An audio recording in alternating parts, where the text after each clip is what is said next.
never know. So I've sometimes, Okay, let's do that. Hold on, you have not seen this one yet, right?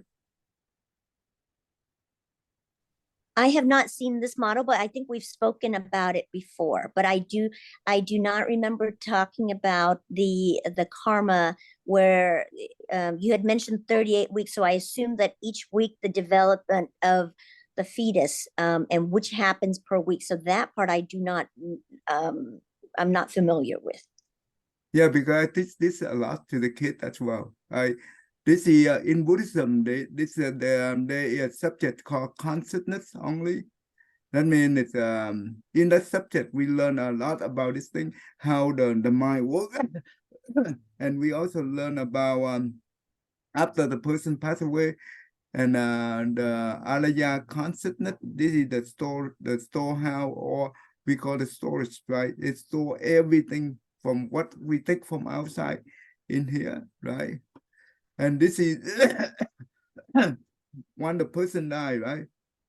That means the doctor will declare the person die when the mind is no longer active, right? No longer work. And that means when the mind died, that means all the five faculty here, it also no function. And the mana consonant is the one attached to this one right here at the cell, the centric, right? So this will is also no longer valid, but this is the one, the last one will leave the body. That's why the 8 hour is very important to help the one that passed away. We recite the Buddha name during this time. It helped the alaya consciousness be able to live peacefully. This is important. Otherwise, you know what? They will go to the process of decomposing of the four elements. The four elements of the body, the physical body, that means the earth, the water, the wind, and the fire.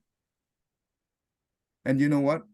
That is the most painful thing they will undergo.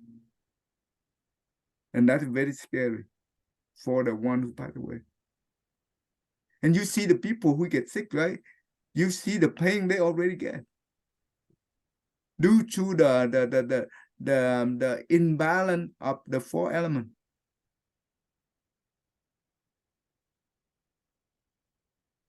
So they will go through the process of decomposing of this four elements, and the pain they will experience, just like the Buddha said that just like the turtle being peeled up the shell.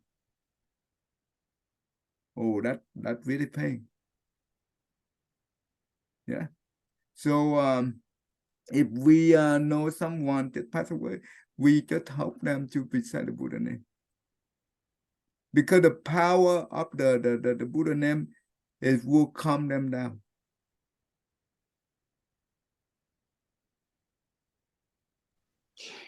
Hey, I have a question. Yeah.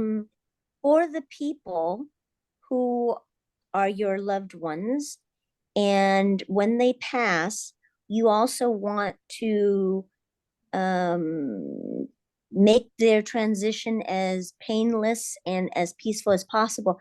What do you do if they are not Buddhists, but you want to provide them with that kind of peace and pain-free transition?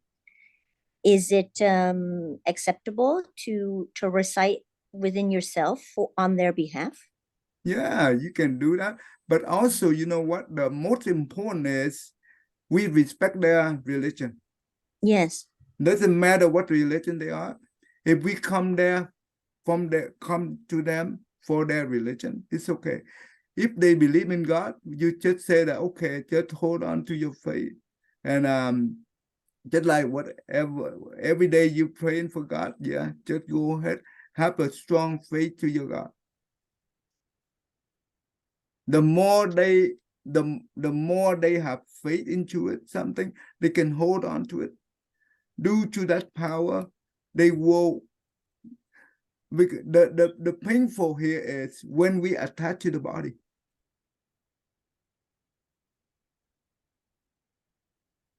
But when we shift the focus, then the suffering, they will less and less. So it doesn't matter what religion they are. We should not impose our faith into them.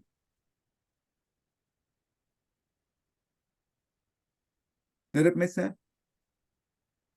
So this is Yes, I yes. think, I yeah. just did not want to be disrespectful. And yes, the intent is not to impose our beliefs into them. I just want to make sure that the transition is easy and seamless for them. So if we think the God in terms of God and Buddha, it's just like what do you call the energy, right? The just like the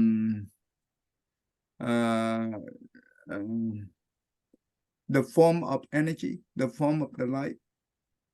And I think if we think in that term, and hopefully that will help them to if whatever they because every day that's what they do, then we should encourage them to go into that route. And we also silently we pray for them, whatever the thing they follow, they can benefit from it.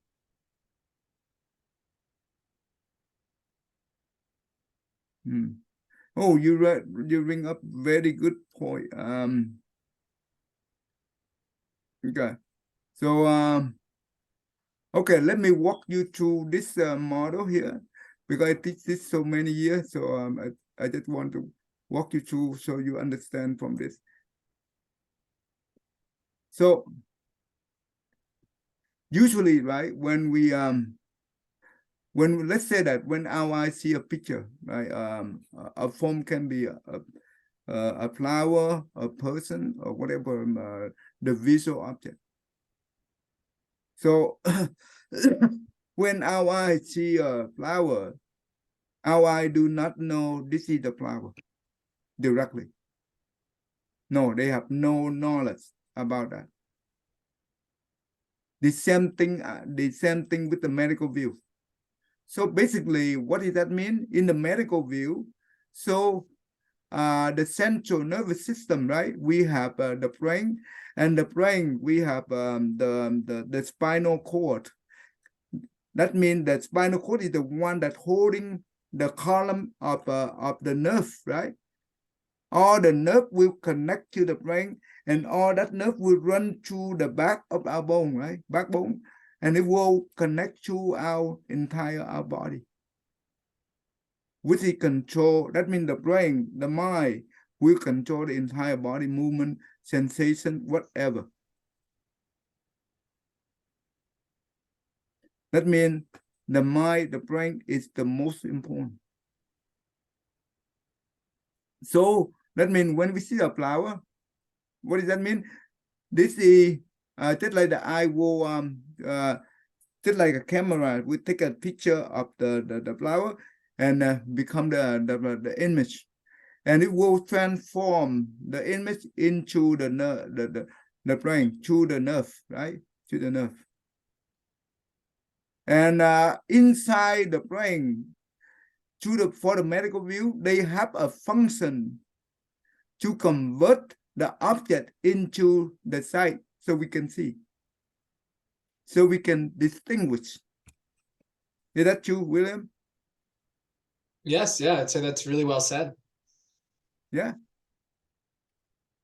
The I same like the thing. idea of a function, kind of like a math, like the term in math, a function. It's like a particular equation that you put something through in order to get a result, and there's a processing system in the brain that, yeah, basically, what do those signals mean with respect to what's in front of us? So yeah, it will spot convert on. into the sight, the hearing, the smell, the taste, the touch. All this thing is due to the brain. Once the brain be able to do that, that means the eye can be able to distinguish, the ear can be able to distinguish, the nose can be able to distinguish, the tongue can be able to distinguish, the body, that means touch, it can be able to distinguish. So let's say that when we have the toothache, right, we go to the dentist, and before the dentist working on our teeth, what they do? They will inject the anesthesia, right? Anesthesia. Yeah, like lidocaine. Yeah. If they do not inject on that, and when they working on it directly, we feel hurt, right? Very painful. So the tooth is the one to feel the pain, or which one know the pain?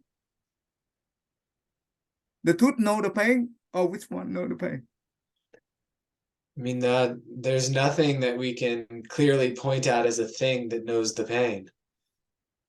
No, I mean, which one knowing the pain?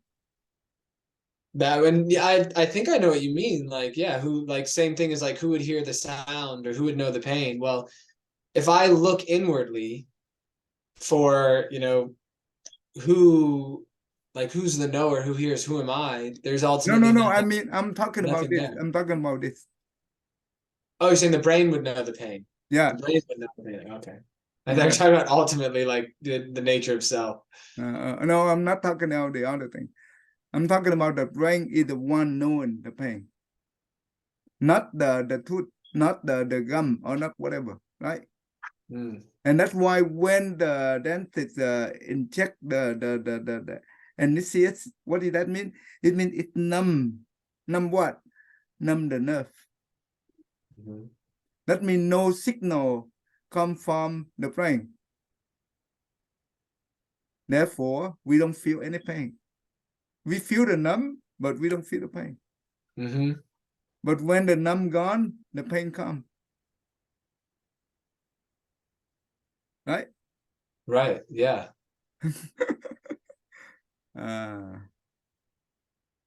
So let's say that, okay. So Did you recently have dental work? Huh? Did you recently have dental work, Tay? Oh, I have dental work. Yeah, I did. I did. Okay. So it's a good analogy. So basically, and let's say that when let's go back to the flower, when we now I using the Buddhist term instead of medical term. So basically, when we see the flower, the eye do not know this is the flower. So the flower image will be loaded, will be passed to the brain, to the nerve. And inside the brain, right, we have the RAM, the short-term memory. Just like the device, they need to have a RAM. No RAM, nothing works. So that means the brain will load the data, the mind consciousness will load the data into the RAM. Once the data inside the RAM, it will become available for the mind, the brain to think. Whatever the function of the mind, the brain, it will become available. What does that mean? It's also the eye be also to distinguish as well, because the brain will signal the eye to distinguish.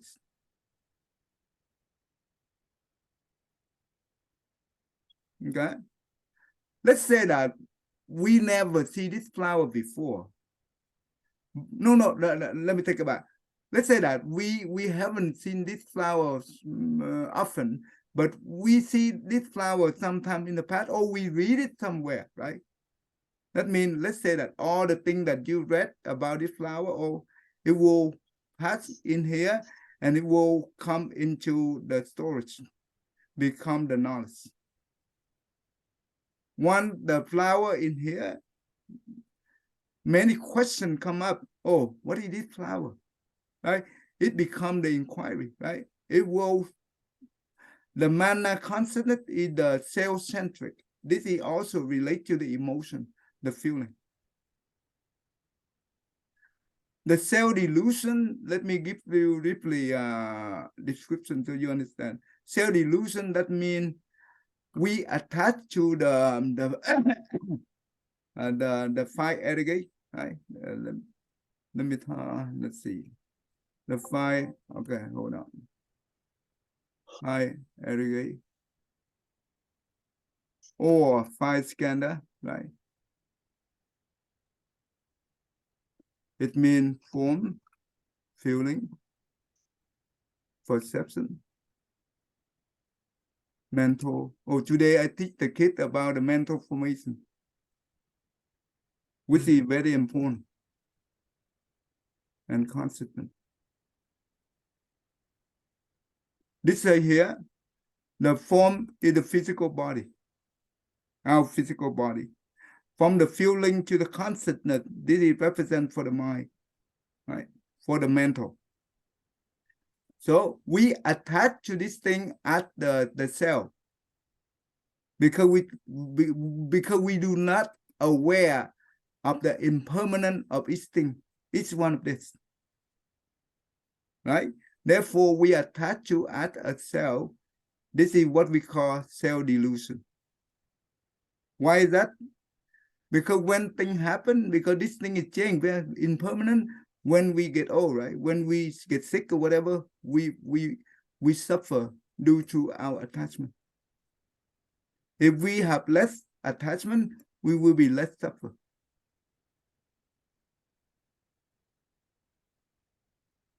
Right? So this is what we call self delusion. Self view, that means it's let's say that I have my own view. If someone have a different view, that means I'm not happy, right? I will oppose. So that make me suffer. This is what we call self-view. Self-pride, that means I'm the best. No one is better than me. This is self-pride. Self-love, that means it's I give you, well, an analogy that one day the queen asked the king, Majestic, do you love me? The king said, of course I love you, just like I love myself. The queen said, really? Yes. What happened if one day I have an affair with a different man? You know, the king respond, I will kill you. And the queen said that, oh, Majestic, you love yourself, you not love me. You see that? When we say we love someone, actually we love ourselves because we love them for the condition. Mm-hmm. This is called self-love. Due to that, we suffer. That's why the self-centric right here, they come from the emotion. That's why we have a name, another name we call emotional affliction. Do you understand so far? Well, just briefly go through. Yes, I'm following. I'm trying to follow, and I think I'm okay. Okay, that's good. Okay, let's quickly go back here. Let's say that the flower that we see, we might not know the whole detail a lot, right? So we will have a lot of questions here, and those that means the mana consonant will wrap the data here, and you know because this is the self-centric, that means if any data in here contain the emotion, it will trigger the emotion. And it will put because this one right here attached on the data in here at the cell. So this is rely on alaya consonant. So when the data put into the alaya consonant, the alaya consonant have a function that they be able to inquiry, just like when you go to the Google, right? You type in some search, and the Google engine will just like the mana consonant will put search for the database. Alaya consonant is just like the database, right? But alaya consonant is more than the database. it also have a function to search for the data within here. If any result come back, the result will be handed over to the mana consonant. If the data result have any emotion related, it will trigger the emotion. Okay, and when the data result come back, this one will hang over to the mind consonant, and the mind consonant will load into the short-term memory, right? The short-term memory, that this is where we be able to visualize, to be able to see the detail of whatever come from here. That's why, oh, I remember this. Oh, I read this thing before sometime in the past.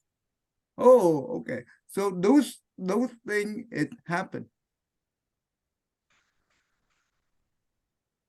For example, the one who were learning about memorize the spelling bee, right?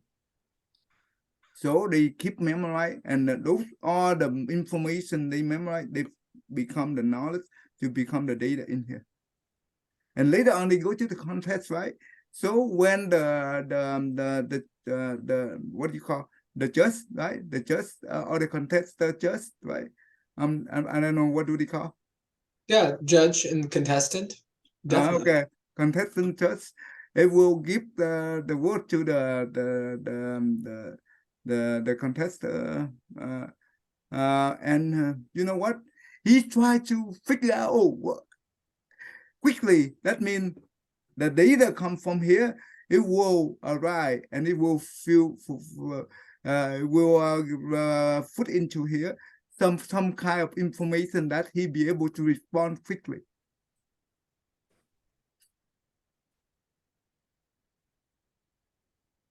Remember, in the medical field, I don't know the long-term memory, how that works. But this long-term memory in Buddhism, it's not only one life. This Yeah, is I think like a human's long-term memory for this life would to me it makes the most sense for it to be placed in the sixth consciousness, because that long-term memory is going to like die with the body.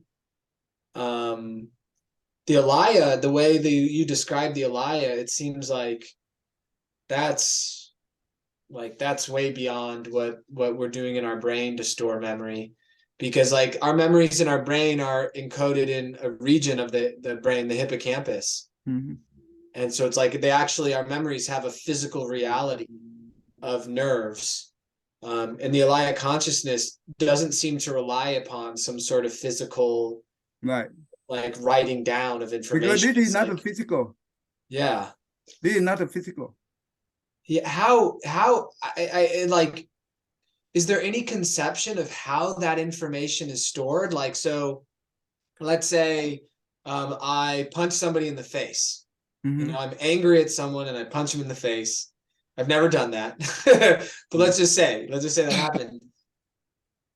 Like, is there ever, it's not that it matters, but I'm curious, is there ever any like explanation of the mechanism of like how that's stored in the alaya? Because the alaya is formless. So is there any way to even explain that? Okay. I just understand what, okay, let me explain what I try to understand from you. Okay. Remember, every one of us, we have, there's a lot of seed like greed, hatred, ignorance in here, right? Yeah. If someone punch into our face, you know what does that mean? It means that the condition of punching, we call the condition. That condition will trigger the seed come from here. Okay, let me explain you the mental formation. Okay, the seed inside here, we have the good seed and the bad seed. Hatred, greedy, ignorant, jealousy, all those we call bad seed. Love and compassion, enrage, empathy, those are the good seed. Okay. When the data in here, we don't see it. This is what we call subconsciousness. It's all the way down here. That is the whole purpose of meditation. to be able to deep dive and see it, Mhm. right? Oh yeah, so that the mind is able to perceive what is stored in the Alaya consciousness beyond individual memories. That's like how arhats remember past lives. Right. And you see a lot of nowadays you go to the YouTube and you can see that Mhm. on the YouTube they have a lot of kids that are only very young, Yeah. maybe 4 Right. years old, less than. Right. They be able to remember their past life Mhm. nowadays. Yeah. And where those information come from? Well, why then in the Theravada do they have an issue with the idea of the Alaya consciousness? Like, why is that not described there? If arhats, which are, you know, within the Theravada path, can look and see past lives, wouldn't they think that, oh, this is some, they would describe this like this is an area just where information is available and imprinted? It's a little surprising. Okay. Okay. Okay. Okay. The difference between the Theravada and the Mahayana is the Theravada, they only believe in the first six consciousness. But the Mahayana, we do have the last two, is the mana and Alaya consciousness. You know why the Theravada, they only know about the first six? Because in the Theravada Sutra, the Buddha never have not said anything related to the Buddha nature. So whatever they see, that is where they believe. They will not believe if they do not see it. But in the Mahayana teaching, this is a lot related to this. Therefore, the Theravada, they don't believe in the Mahayana Sutra. And that's why when the person passed away in the Theravada, you know what does that mean? That means this person will reborn immediately without go to the bottle, the intermediate state for 49 days, because they don't believe in this truth. And you know what? That will not align with the law of cause and effect in Buddhism.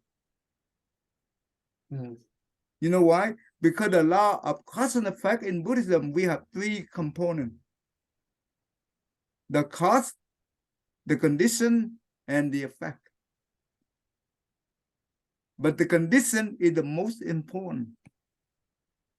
Let's say that whatever the cause, good or bad, it's a done deal. We create that in the past.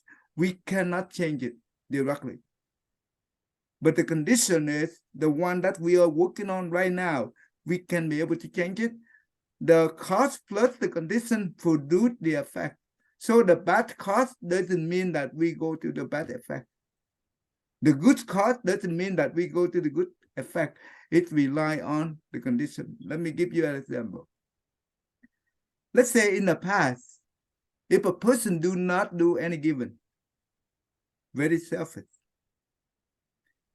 this lifetime he will be born into the poor family as a result. So the cause is done. That okay. Now the condition here that he have a good condition. He live in this country, and this country provide a program to help the poor kid to go to school. And this person is also take advantage of it and strive for it, for the education. That means he working on the good condition. He prayed himself a good condition. Therefore, the effect in the future that he will become engineering, doctor, whatever. So the bad cause plus the good condition will produce the good effect. Vice versa. Let's say that in the past, I do a lot of giving. Now I'm born into the good family, the wealthy family. But when I enjoy, I mess up, right? Well, that the wealthy person could Europe or do a wild stuff, right? And he dropped out high school. He dropped out school. The effect is in the future, he could become homeless or could become a useless person. Mhm. So the law of cause and effect in Buddhism is totally different from the law of cause and effect of most religions. Mhm. So come back to the Theravada. If the Theravada said that, because they said that a person who died, they will reborn immediately. So where is the component of condition? Mhm.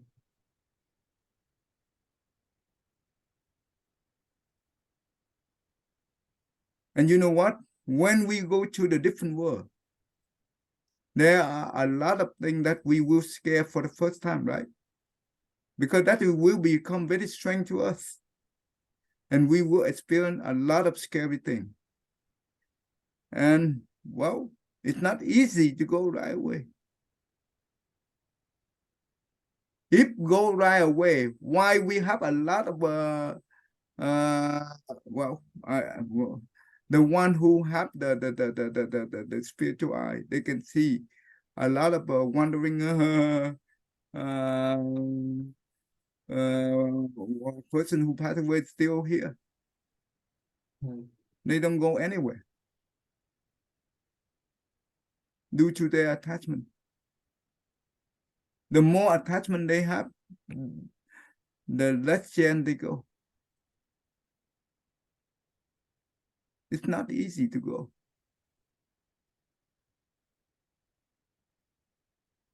So anyway, that's why the concept of the 49 days is so important. And this is the last chance that we can be able to help them. When we recite the sutra, that means we are generate the good because the Buddha teaching it represent for the goodness, right? The perfect goodness. From the beginning, the middle, and the end. Everything is good, right? That good energy, we be able to tap into it by generate through the recitation.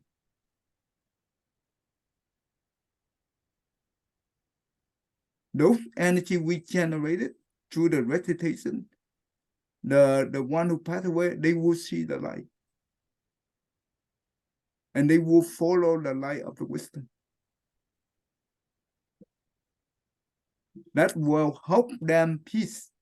Doesn't matter whatever they encounter in the past, before that, right? Those scary things will disappear. And we are the one who guide them throughout the process. To the recitation, to the prayer, sincerely.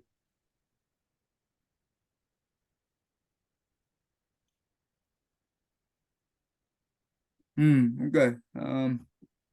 Wow. Well, time is past. So I have one quick question so about the relationship of the Alaya and the Manas consciousness. Would it be reasonable to think of the Alaya as singular, that all beings share the Alaya, and that the Manas is the kind of where that buds off and creates the appearance of individuality, kind of like a tree with branches?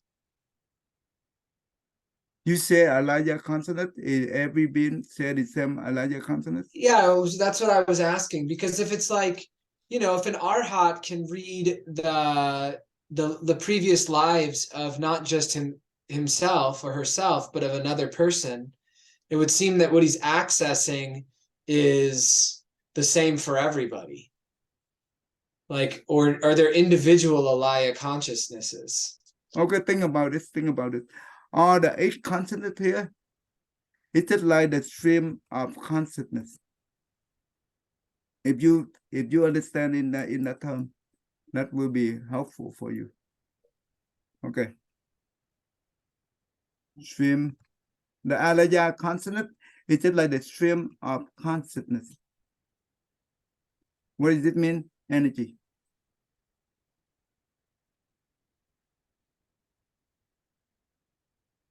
So when let's say that the one who attend the Arhat, when we come to him, he already read your mind, because the consonant, the stream of consonant in our mind appear to him. He be able to see it. Because you know why he can be able to see it, but we cannot be able to see it? Because he be able to calm down the monkey mind here. It becomes so peace, right? No monkey mind here. Therefore, he can see through here. And you know what? The difference between the Buddhist disciple and the non-Buddhist disciple. The non-Buddhist disciple, they can be able to attend the 4 different meditation, even 4 different 4 meditation in the form realm, as well as in the the formless realm. You know what? But the only thing is they cannot be able to transform the self. Therefore, they cannot see deep into the Alaya consciousness like the Arhat. They only remember some 10 life, 100 life, or what, to the number very limited. Because this one is still the cloud for them to see deep in here. But the Arhat, that means the Buddhist disciple learning the Buddha Dharma, they be not only make this one to become very clear, they also know how to transform to the mindfulness meditation. Therefore, they know self-centric. Therefore, this will become very clear. You can see through the double class, right? You can see deep inside here. The deeper you see, the more, that means the more that you can see things clear. And you can remember the past life even huge.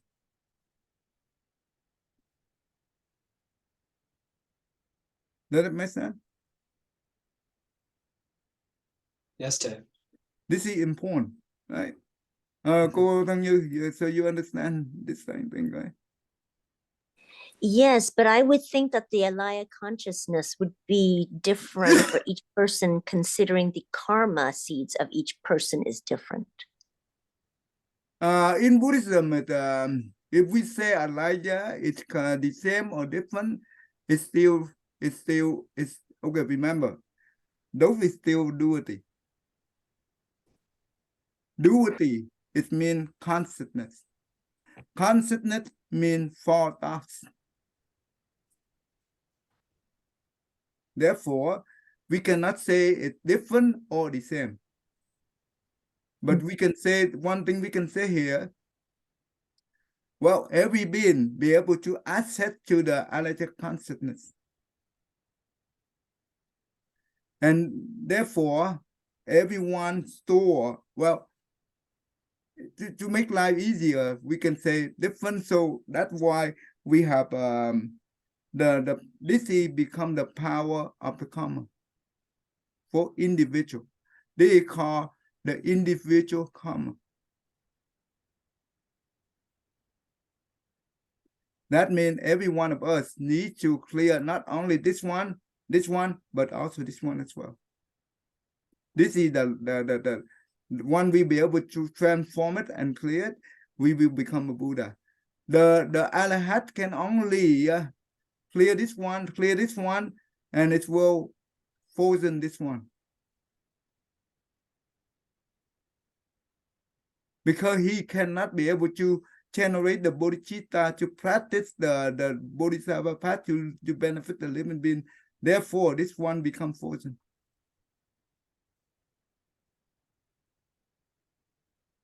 Remember, he in the Arhat state for the number period of time. One that is exhausted, he has to get out. And at that moment, he will generate the bodhicitta and go forward with the bodhisattva path. No exception. The same thing with the Pasika Buddha.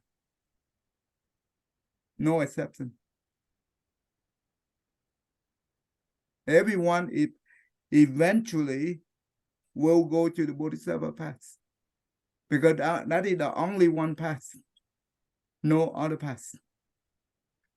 It's the Buddhahood. Fast or slow? The difference is you go fast or you go slow.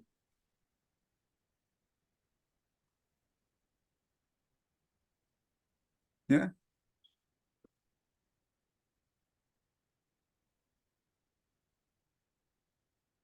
I hope that helped, right?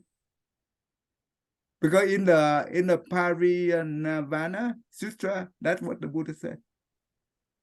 Arahat, or whatever the fourth state of the Arahat, even the Pasika Buddha state, they will in their state for a period of time. Eventually, it will exhaust this, and he will come out. He cannot in there forever. Once he come out, he will generate the bodhicitta. That means he will unfree, not freezing the alaya consciousness, but unfree. And that is the time that he will transform the alaya consciousness or the seed of the bad seed he still have in the past. He will transform it into all love and kindness and compassion, which it benefit the living being in the radar.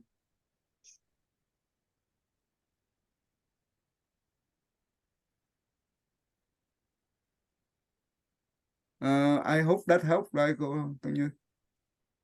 Yes, Miss Day. Yes, I'm trying to understand it.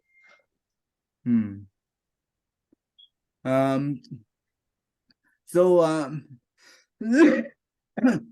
when we understand because of the Arya consonant, therefore, when we go into the Mahayana Sutra, we be able to understand the Mahayana teaching very clear. Because this is where it connects. The Mahayana teaching.